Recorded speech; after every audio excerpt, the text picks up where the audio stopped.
Hi friends, this video shows how to reset Tapo camera. So here I am going to reset this Tapo camera. So first we need to find a reset button. In this camera, this reset button is located near to memory card slot. So we need to move this camera lens up, and here we can see memory card slot,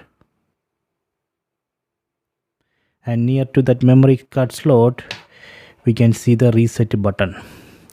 So this is a reset button. So we need to press and hold this button for 5 seconds. So let me press and hold this button for 5 seconds.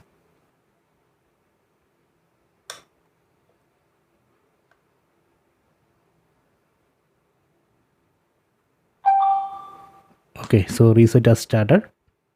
So please wait.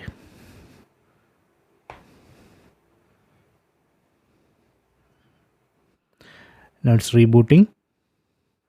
So after reboot it will start rotating. See.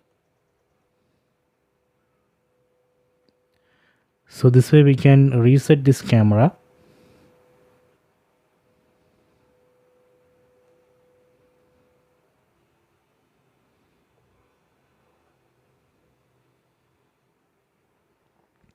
Okay, so please check it.